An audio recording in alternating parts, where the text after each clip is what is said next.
Còn tớ thì cũng hôm nay tớ cũng là đi làm thì cô cũng chuẩn bị được một số tiền, cô chủ cô cũng cho ứng một phần là liếng, thì tớ chỉ trả được một nửa thôi. Một nửa thì tôi không lấy đâu. Lúc tôi cho bà vay, tôi cho bà vay 100 triệu cơ mà bây giờ bảo trả tôi một nửa thì làm thế nào? Rồi định lật lọng à? Sao bạn lại nói thế? Tôi trả bà 60 triệu, bà lấy không lấy thì thôi. Còn giấy tờ tôi không làm đâu.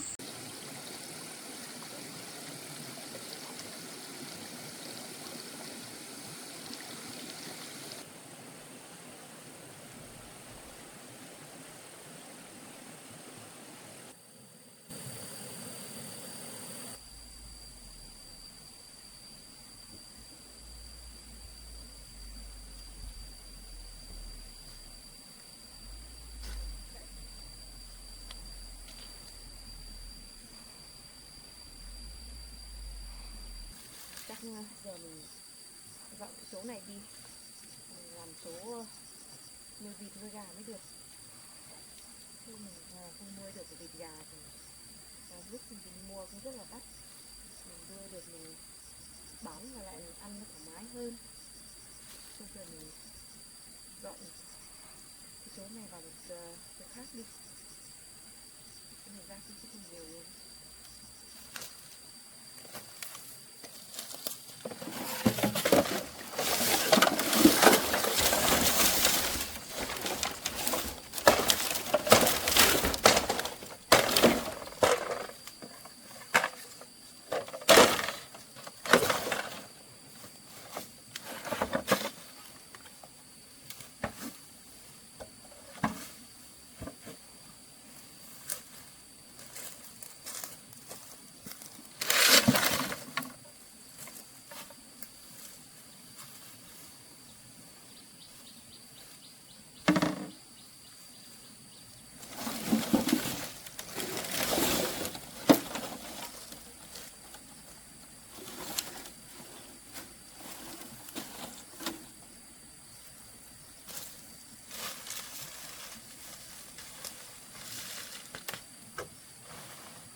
Làm cái bánh mưa.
kia.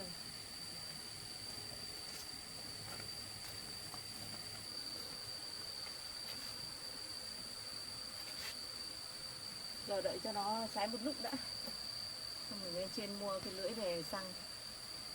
Đến phiên chợ mình đi mua gà hay là mua vịt thì mình nuôi. Mình cứ làm sẵn ra trước đã. Đến lúc mình mua về thì biết thả vào thôi, nó sẽ dễ hơn. Sau giờ mình lên trên mình mua cái lưới mới được.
Đàn gà cũng lớn nhanh thật đấy.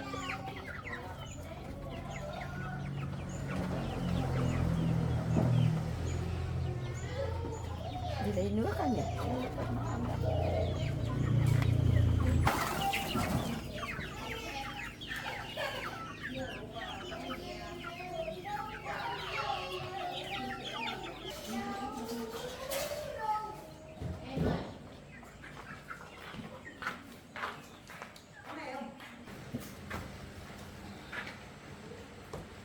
Xong việc có lẽ là gọi con về đón.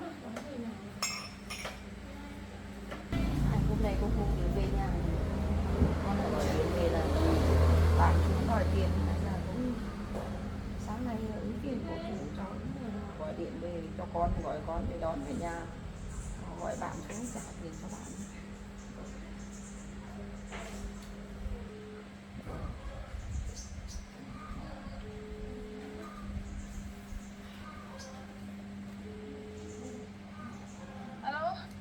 Không hả con hả?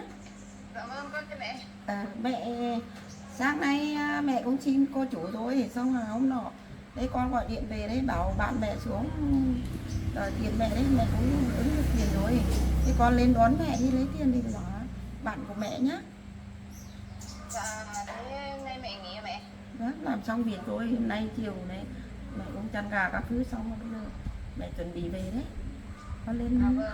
con lên đón mẹ nhé. Vâng, mẹ ở đấy rồi con thì con chiều nay ít lưới về quay định mua gà về để nuôi mẹ.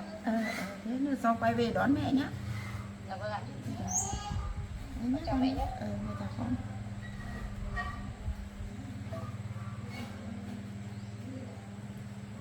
Đấy, con gái ở nhà ấy, lại bắt đầu lại đi mua lưới, chuẩn bị nuôi gà nuôi vịt rồi. Suốt ngày vất vả thôi, bắt về mấy con nuôi để thức ăn đời sống hàng ngày cũng được. Chắc là sắp về rồi, Khi nào lấy đồ lấy túi lấy mũ đã áo chờ con vào. Chờ con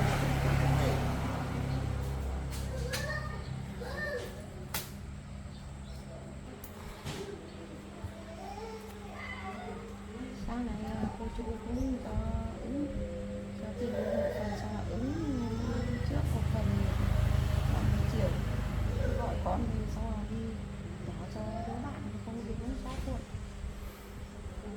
các đứa bạn còn cái này làm giá tiếp.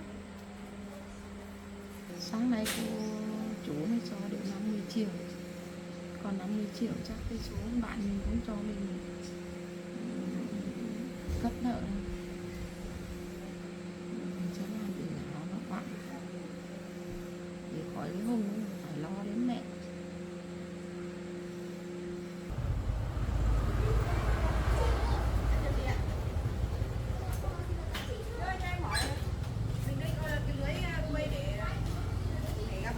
Có đây này. Đây là nào.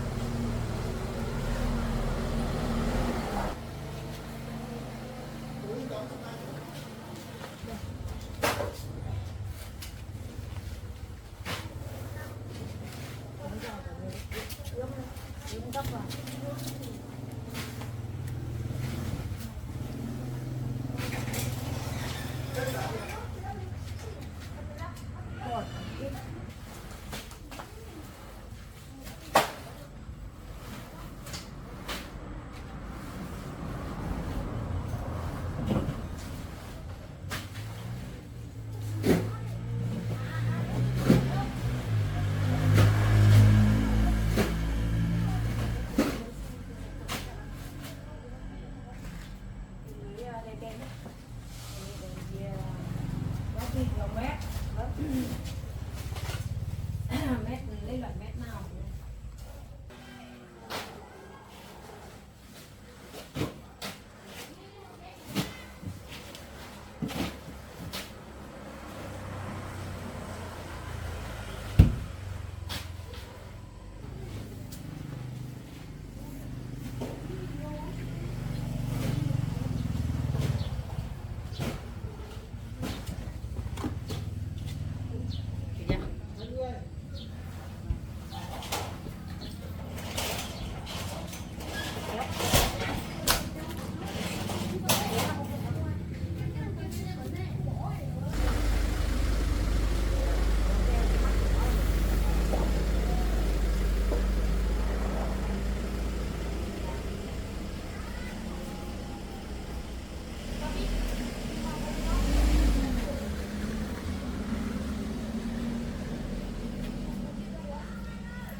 giờ về nhà thì mình cũng gọi bạn xuống để trả nốt tiền cho bạn.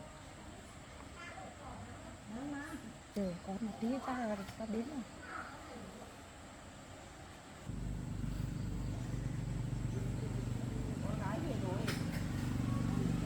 Con về đây à?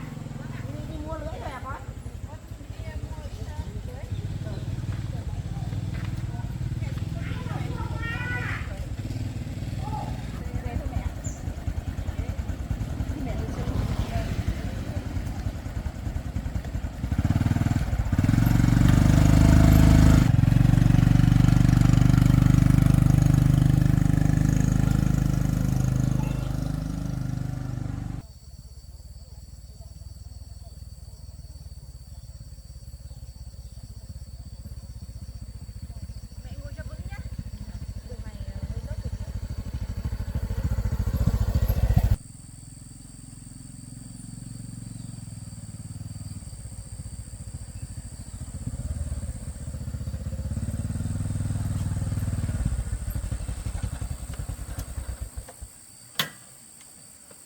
Hôm nay ở nhà cũng tranh thủ cào cái kia chỗ kia mẹ.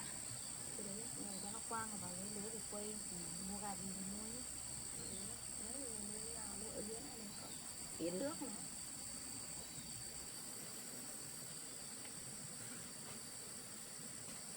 Cô chú cho qua đấy con á. Cho quả cho thịt cho ấy ở đấy này. Mẹ có đủ tí nữa này. Mỗi lần về nó lấy quà thì cho nó Kiểu làm lễ này có thịt có quả là vâng.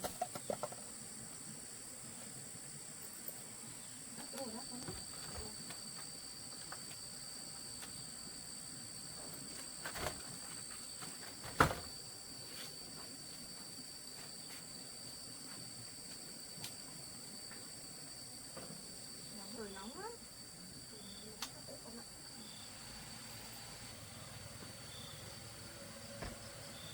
Cô chủ cho nhiều quà mẹ nhỉ? Cho cả quả để đi tí ăn. Này con lấy này con cất. Đây là con lấy. Có thịt có thịt cả rau ở đây. Tối nay hai mẹ con ăn.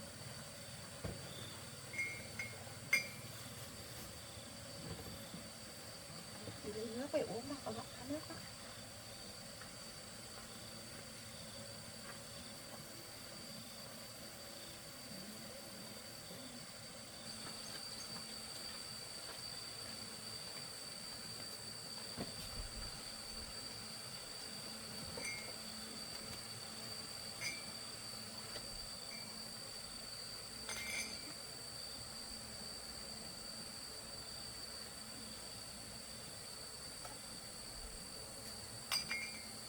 Uống nước đi con. Ăn nước. Đi uống nước đi.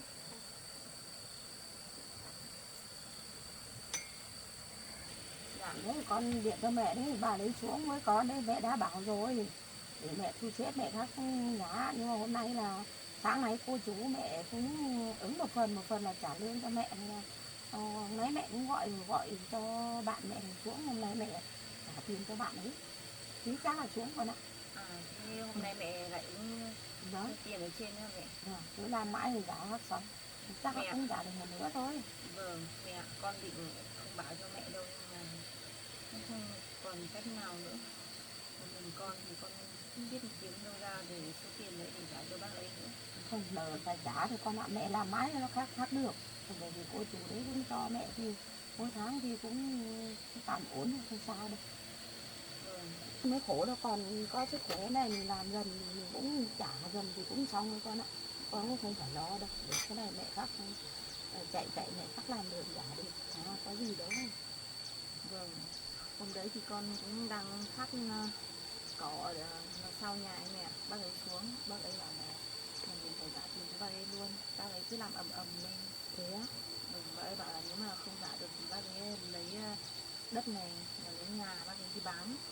Thế lại như thế rồi bạn của mẹ đấy lúc đầu thì bảo là cho khách đấy, nhưng mà đấy bây giờ là chắc là bác ấy cũng kiểu là cũng muốn gả đứa con trai là về lấy con làm con dâu, mà bây giờ con không nhất thiết, chắc bác ấy tức lên bác nói kệ ra.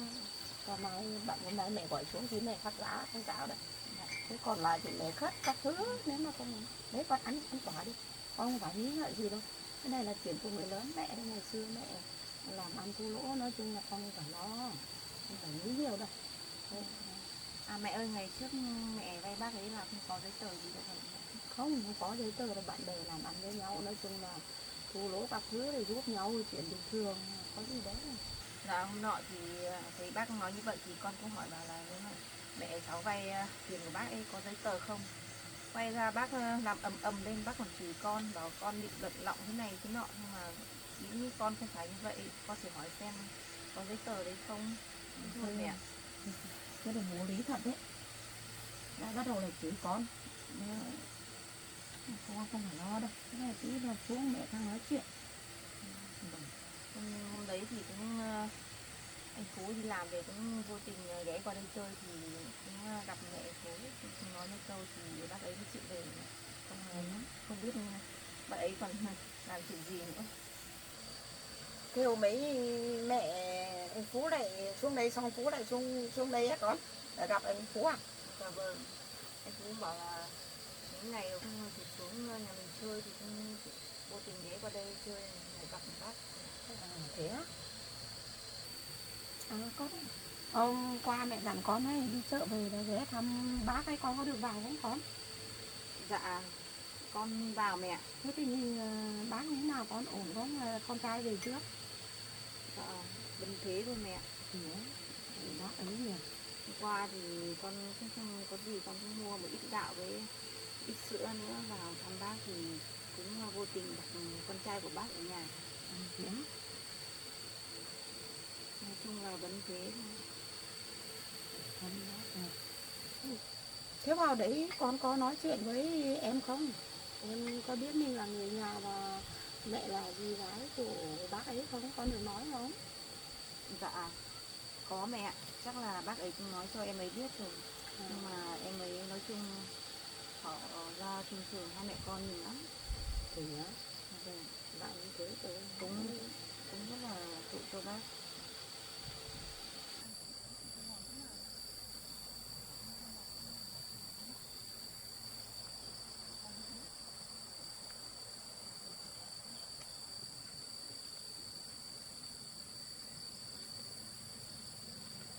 Hôm nay hai mẹ con ở nhà.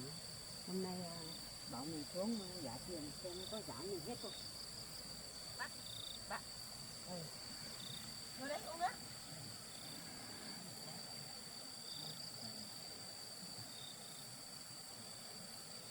Bạn uống nước đi. Uống. Nào, thế nào hai mẹ con gọi tôi xuống đấy xem hai mẹ con bàn bạc xem có giá tôi được ít nào không? Rồi.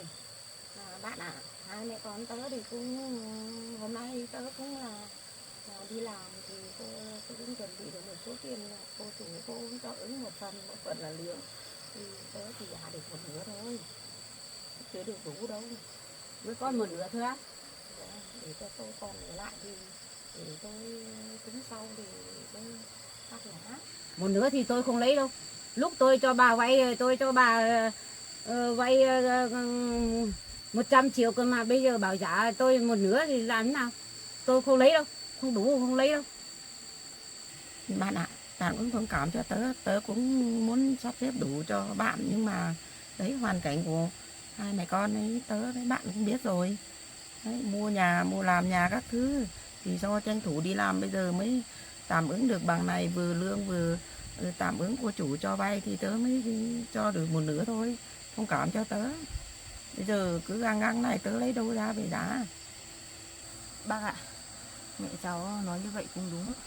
Hai mẹ con cháu cũng đang gom góp để trả bác. Thế bác cho cháu với mẹ cháu khất một nửa nhé. Một nửa thế dạ sau. Được không bác?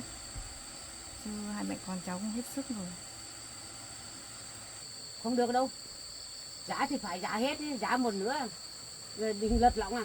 Sao bạn lại nói thế? Tớ vay thì tớ phải trả chứ. Làm sao mà như hoàn cảnh của hai mẹ con tớ chưa trả, chưa đủ để tớ khất như thế, bạn cũng không thông cảm à? Lúc vay thì vay đủ mà. Bây giờ giá là giá một nửa là không nhất trí đâu.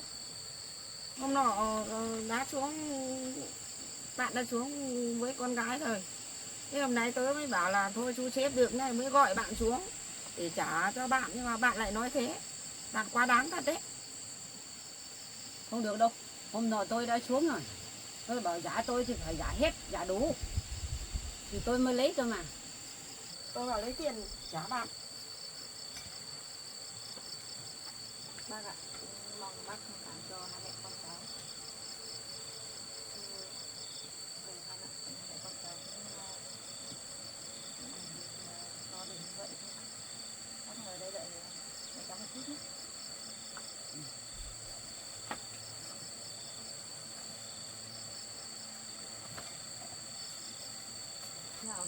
Thế này, tớ đi làm xong là cả con gái cũng hai mẹ con dồn vào là đưa cho bạn đây, tầm này là 50 triệu, bạn cầm chút.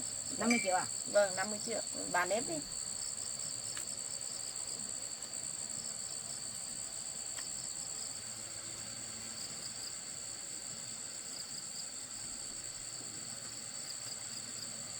Đúng rồi, 50 triệu rồi. Cắt đi. 50 triệu. Không đủ tôi không lấy đâu. Bạn quá đáng thật đấy. Bây giờ tớ mới dồn được bằng này, không con có bao nhiêu con hộ mẹ cũng không. Dạ mẹ, con cứ góp cũng được một chút.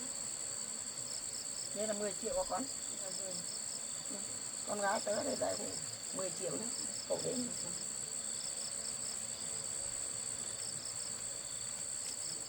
Đúng rồi, 10 triệu. Bác thông cảm cho. Được rồi. Còn lại 6, còn Nhưng lại mà là 40 triệu. Còn 40 triệu phải không? Vâng. Còn 40 triệu bây giờ đi lấy giấy về đi, viết giấy vào là ký nợ vào xong là tính lãi. Bạn này quá đáng quá đấy. Từ trước là tôi không lấy lãi đâu. Bây giờ bằng này tôi phải lấy lãi. Đấy, tôi giả bà 60 triệu, bà lấy không lấy thì thôi. Còn giấy tờ tôi không làm đâu. Ngày xưa đã bạn bè cho nhau vay có giấy tờ đâu. Chẳng qua đây là hai mẹ con tớ còn thật thà đấy, còn không thì gia pháp luật bản không thể lấy được với tôi. Với có giấy tờ đâu. Đấy, chẳng qua hai mẹ con tớ thật thà chứ. Thì mới giả đây là tốt lắm rồi đấy. Tôi không lấy đâu. Bà định lật lọng cái gì, không biết giấy tờ, lật lọng không giải gì. Ra tớ nói với bạn như thế nhá. Ngày xưa bạn bè làm ăn với nhau, gọi là nợ nhau nhưng mà chưa có giấy tờ gì. Xong rồi bạn còn xuống đây bảo là thương hai mẹ con rồi cho cất. Rồi là không lấy thế này thế nọ, bây giờ bạn lại có bằng này giả, bạn lại không lấy là nhiều. Sao mà bạn nhiều đi lấy thế? Đi lấy giấy về để viết ký nợ vào, hai mẹ con ký nợ vào, làm chứng ký nợ vào, là tính lãi 1 phẩy. Không nói gì nhiều đâu. Bây giờ cứ lấy giấy về để làm rồi tính lãi 1 phẩy đó. Bác ạ, mong bác thông cảm cho mẹ cháu, rồi hoàn cảnh của cháu rất là khó khăn. Rồi mẹ con cháu xoay sở như này thì cũng là quá sức rồi bác ạ. Bác cũng biết đấy, cháu thì cũng không có công ăn việc làm. Cháu thì cũng chỉ khoảng đi chợ búa thôi, cũng góp được một chút để hộ mẹ thôi. Cháu thì cũng không có nhiều. Mong bác thông cảm cho. Thôi, không nói gì nhiều nữa. Hai mẹ con đi lấy giấy tờ về đây xong là ghi vào, xong là ký vào tính lãi 1 phẩy theo lãi nhà nước. Không nói vòng vo nữa. Chỗ bạn bè tôi còn lấy ít rồi nha. Ngày xưa tôi cho bạn vay mấy năm, mấy chục năm rồi, không tính lãi đồng nào. Bây giờ bạn còn kêu đắt á, 1 phẩy và bảo kêu đắt á. Bạn tính lái 1 phẩy á? Lái cắt cổ nhau như này à? Tớ không làm đâu, không làm giấy tờ đâu. Tính theo lãi nhà nước ấy. Bạn lấy thì lấy, không lấy thì thôi không ạ. Đấy, nếu mà khắt khe không lấy thì thôi, bởi vì không có giấy tờ. Kể cả mình không giá không sao con ạ. Chẳng qua mình tốt mà hai mẹ con mình nói chung là thật thà, mình trả này là quá tốt rồi đấy. Bạn gì mà bạn bè gì mà quá đáng thế. Bác ạ, bác cùng lãi được không ạ? Không được đâu. Cái số tiền của tôi là trước tôi đã bỏ ra là mấy năm rồi, là số tiền tôi rất là lớn rồi. Vì là bạn bè thì mới cho nhau vay nhiều năm như thế. Còn cái số còn lại thì đi lấy giấy về để tính lãi. Tôi phải tính lãi.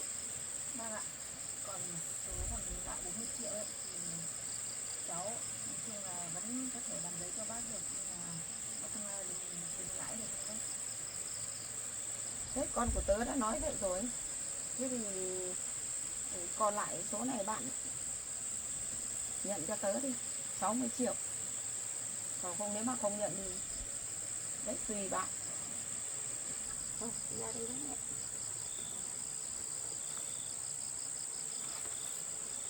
Bác ạ, bác cứ thử nghĩ xem có nói như vậy.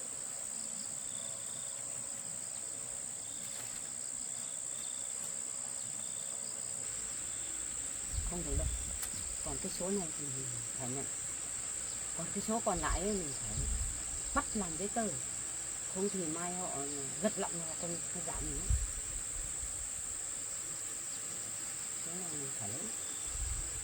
Thế con hôm nay con mua lưới về với mẹ đi hội nhau làm việc để quấy xong nào về chợ mình bắt vịt về nuôi con ạ. Quê ở chỗ dưới này con nhỉ?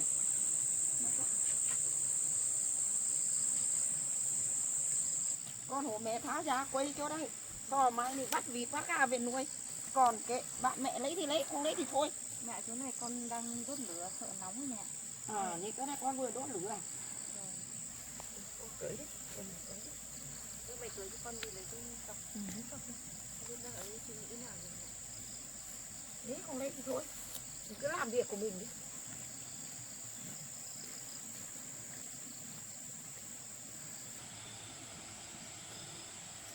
Được rồi. Đang nói chuyện tỏ thái độ để chốt đi.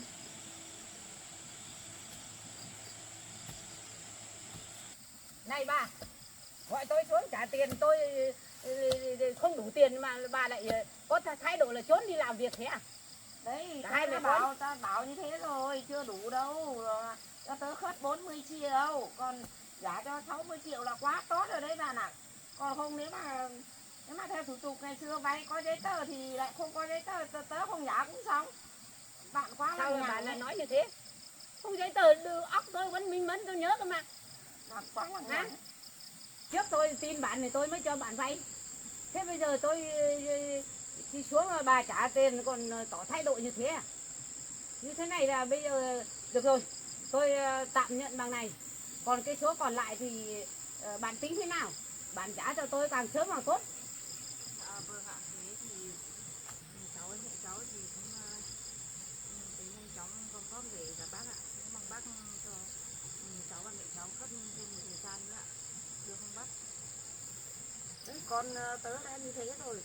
Để cho tớ hai mẹ con tớ khất thời gian, còn 40 triệu là sẽ thu xếp cho bạn sau, không cản cho bọn tớ. Thế bây giờ là đi vào làm giấy tờ đi. Còn 40 triệu thì đi làm giấy tờ cho tôi đi. Bà cứ bắt cho tôi làm giấy tờ, tớ không làm đâu. Trước còn 100 triệu tớ còn không làm, đấy là hai mẹ con tớ thật thà mới sắp xếp cho bạn bằng này.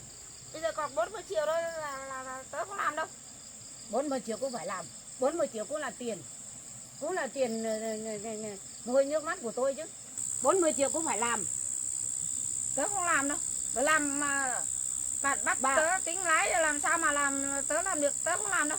Ngày xưa còn 100 triệu còn không làm, bây giờ tớ còn giá, hai mẹ con tớ còn giá được cho 60 triệu. Bà định vay là tớ vay tớ phải giá. giá. Tớ vay tớ giá. Đấy, Bà không định phải làm làm giấy tờ gì không? cả. Dạ bác ạ, không phải mẹ cháu lật lọng không giả bác đâu. Và lại bây giờ mẹ cháu cũng đi ứng chỗ mẹ cháu làm thì cũng phải mấy tháng rồi. Bây giờ không biết khi nào mới giả được họ hết bác ạ. Cũng mong bác thông cảm cho. Rồi bác cũng nhận mình tạm 60 triệu. Được không bác? Tạm nhận bằng này 60 triệu. Còn 40 triệu thì làm thế nào thì làm, đi làm giấy tờ cho bà, cho bác. Tớ là có không làm. Dạ làm giấy tờ thì nói chung là cháu vẫn làm được cho bác thôi. Nhưng mà bác lại tính giá cắt cổ như vậy sao cháu làm được? Không làm giấy tờ thì đi tìm tiền về trả luôn bây giờ. Bà nói vô lý nhỉ. Thế không phải bà, thế số tiền này bà có lấy không? Không lấy đưa về cho tôi. Bà nhớ nhá. Tôi lấy nhưng mà bà nhớ nhá. Còn 40 triệu bà phải trả tôi càng sớm càng tốt. Dạ vâng ạ. Mẹ ơi, giờ bác ấy lấy số tiền đi, mình lại không làm giấy tờ nữa. Mai con sợ bác ấy lại lật lọng bảo là mình chưa trả thì làm sao mẹ? Mình lại... Con không phải lo đâu con ạ. Mình thật thà có gì đâu. Cái này mẹ biết tính của bạn mẹ rồi. Chẳng qua ấy là bạn của mẹ là cũng cần số tiền để cho con trai mua xe, bây giờ con phải lấy bằng được đi là mua xe. Thế cho nên bà mới như thế thôi, con không lo đâu. Rồi con cách anh nói của bác ấy cũng rất là quá đáng mẹ ạ. Con thì cũng nói cạn hết lời rồi nhưng mà bác ấy cũng không nghe. Con chỉ sợ mai bác về bác bảo là không được lấy số tiền đấy thì hai mẹ con mình biết làm thế nào. Con không phải lo đâu, con là mẹ con không sao đâu. Chắc bác ấy cũng không dám làm về kiểu thế đâu.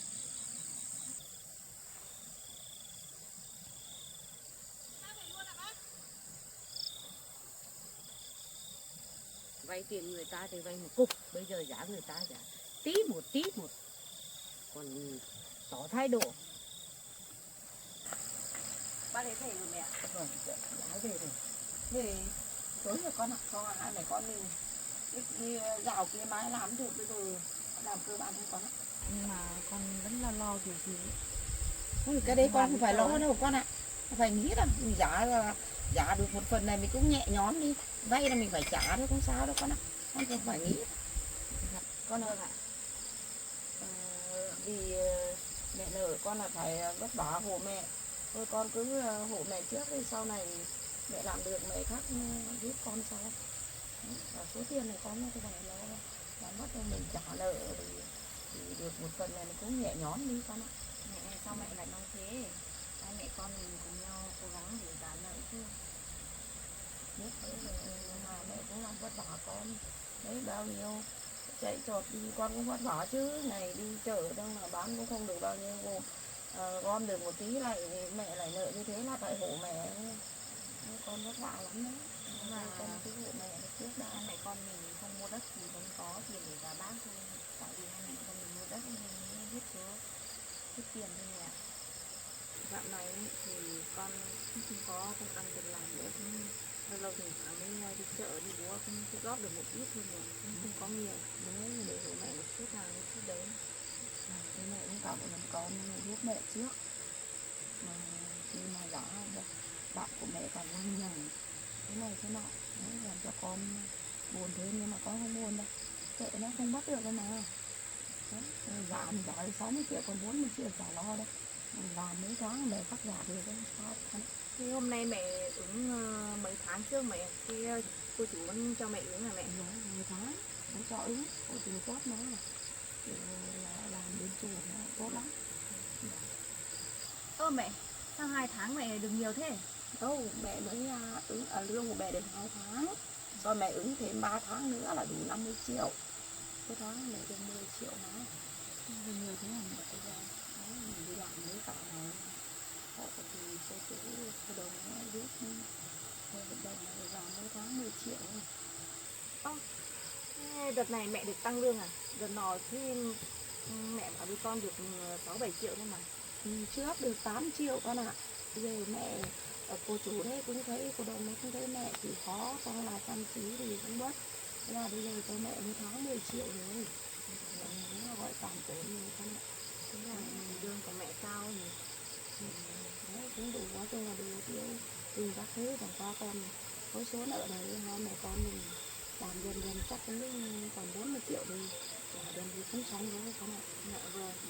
Để con nghe điện thoại ăn Vâng, con ăn con nghe điện thoại đi.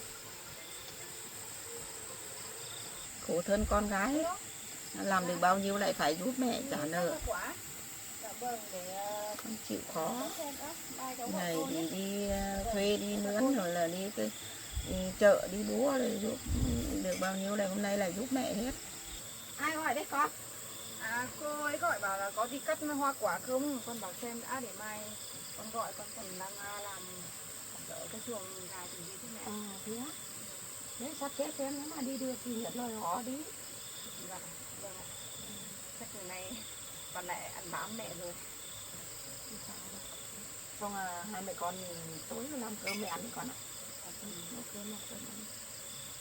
Mẹ ạ, thế mẹ đi tắm rửa đi để con ra thủ về thì dưới kia để vào trong đã, xong con đi nấu cơm với mẹ.